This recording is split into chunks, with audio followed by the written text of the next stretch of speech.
Elijah Walker stood barefoot on his own lawn, holding a bag of groceries, staring at the stranger who had just stepped out of his guest house. The man wore nothing but a towel, sipped from Elijah's orange juice, and calmly told him he had no right to be on his rental property. For a full 10 seconds, Elijah honestly believed he was on some hidden camera show. But then the man slammed the door in his face. 2 hours earlier, Elijah had pulled into his driveway after 2 weeks away helping his sister recover from surgery. His main house looked fine, mail collected, lawn trimmed thanks to his scheduled service, but something felt wrong. The guest house, nestled quietly behind hedges, had a brand new welcome mat that read, "Live, Laugh, Lounge," and unfamiliar string lights twinkling on the porch. More alarming, the digital keypad lock he'd installed had been swapped out for a deadbolt. His key didn't work. He rang the doorbell, knocked twice.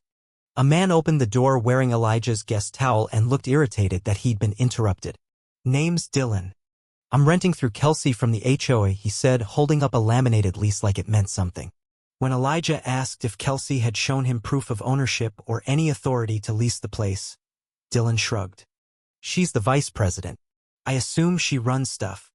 Infuriated, Elijah stormed to the HOA office, which sat smugly next to the community clubhouse like it governed the whole neighborhood. Kelsey was there, of course, perched behind her desk in oversized pearls and a pastel blouse that screamed control freak. She greeted him with an infuriating smile. "Elijah, welcome back. I heard you were in Arizona. How's your sister doing?" Skipping pleasantries, Elijah demanded answers. Who was Dylan? Why had the locks been changed? How could Kelsey possibly have the authority to lease out his guest house? Kelsey feigned surprise. "Oh dear, I thought you'd filled out the voluntary use waiver. Remember? We discussed it last month, about unoccupied spaces being used for community housing.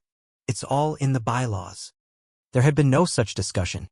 Yet she opened a drawer and pulled out a form with his forged signature, a faux official document on HOA letterhead dated just 2 weeks ago. Elijah stared at it in disbelief. "You relinquished temporary rights to the guest unit," Kelsey said, flipping to the second page. "It was deemed underutilized. Dylan is family, and we needed to prioritize housing. It's all within policy." Dylan apparently was Kelsey's nephew. Squatting in Elijah's backyard with his groceries, his linens, his Wi-Fi, and Kelsey had the gall to act like Elijah should be proud of his unintentional charity. "What if I call the police?" Elijah asked. Kelsey laughed. Actually laughed. "Feel free," she said, leaning forward. "But any action that creates disharmony in the neighborhood is subject to board review. And since you signed the waiver..." Elijah left fuming. He called his lawyer, Ryan, old college buddy who had helped close on the property. Elijah scanned and sent the waiver. Ray confirmed immediately the signature wasn't even close. When Elijah tried cutting power to the guest house, he found the breaker box padlocked with a new shiny lock. The water line? Also locked. Furious, he nearly chucked his wrench over the fence. That evening, Elijah watched from behind his blinds as Dylan hauled in a second-hand couch from a pickup.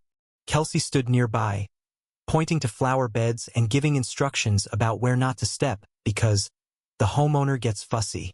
"This isn't HOA overreach anymore," Elijah muttered. "It's a turf war." Elijah began documenting everything. He reviewed community housing ordinances and found nothing that allowed an HOA to commandeer private property, especially not with forged waivers.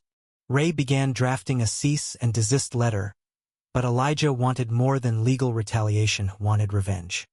That night, he walked the block, knocking on neighbors' doors under the guise of curiosity. 2 residents had no idea about any housing initiative. One said Kelsey had warned them they'd be fined if they rented their guest house without board approval. By midnight, Elijah had a folder of notes, 2 angry neighbors ready to talk, and a camera pointing at his guest house. This was war, and Kelsey had chosen the wrong opponent. The next morning, Elijah printed Ray's cease and desist and delivered it by hand to Kelsey. When she saw Ray's legal letterhead, her expression twitched. "This is a complete overreaction," she said. "Dylan is temporary. You're making a mountain out of a molehill. You forged my signature. You leased my property. That's criminal trespass and document fraud. The board will back me," she said. "They always do." That afternoon, Elijah made 3 calls to the local zoning office, the county fire marshal, and the health department.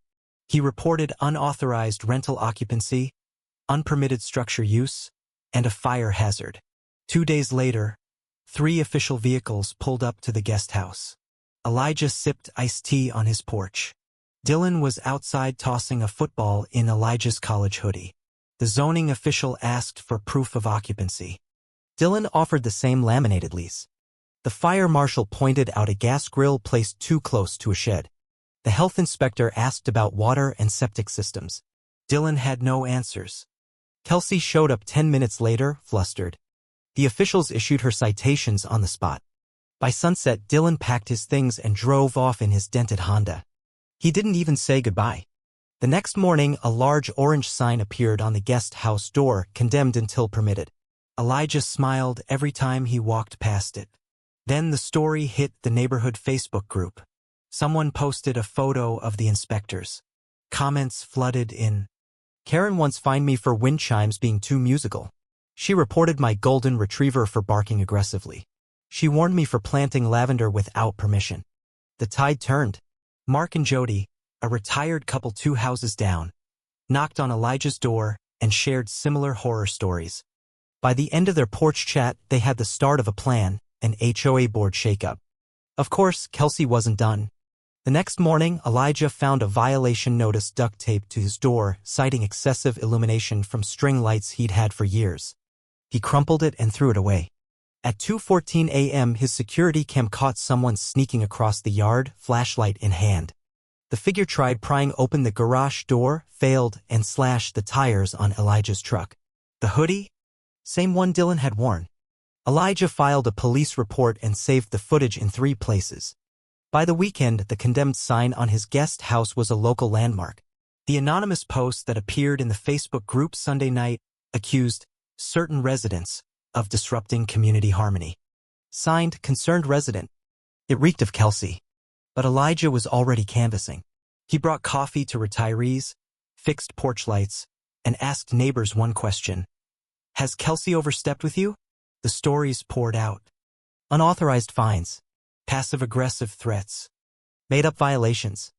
They met in Mark and Jody's garages, even people at first, then 14. They brought printed bylaws, screenshots of emails, and compared violations. Turns out Kelsey had pushed through half a dozen amendments without proper votes. Soon, Kelsey fought back with absurd citations. Unauthorized plant clusters. Non-compliant patio furniture. She was spiraling. Then came the emergency HOA meeting. Topic: Restoring community harmony. Kelsey opened with a speech about misinformation poisoning their lovely neighborhood. Then asked if anyone had concerns. Jody stood up, reading Ray's statement aloud. It laid out the forgery, the illegal rental, the retaliation, and violations of state law. People murmured. Then a man asked about a fake fence fine. Another woman said she had proof Kelsey mocked her accent in voicemails. Then someone shouted, check her emails. The board president plugged in a USB stick someone passed forward. Emails between Kelsey and Dylan popped up. Free housing. Screwing with Elijah. Just say he signed something. Even an offer of wine to a board member for playing dumb. Kelsey stammered. It's taken out of context. The board suspended her on the spot. 3 days. No new violations.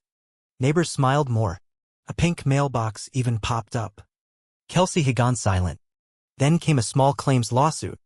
Kelsey claimed emotional distress and damage to her nephew's rental. Demanded $2,000. Ray countersued with legal fees and evidence of forgery. Kelsey withdrew the suit. Eventually, the board called a special session. A motion to remove Kelsey permanently. The vote passed. She didn't argue. She just packed her oversized tote and walked out.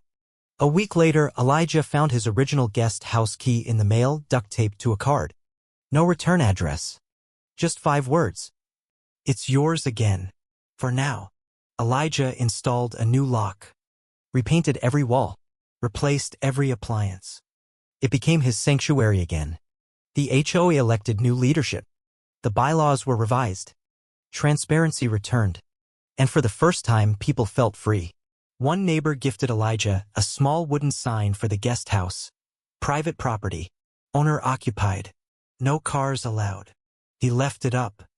Not as a warning, but a reminder that some fights are worth every note of resistance. Even the silent ones played on broken keys.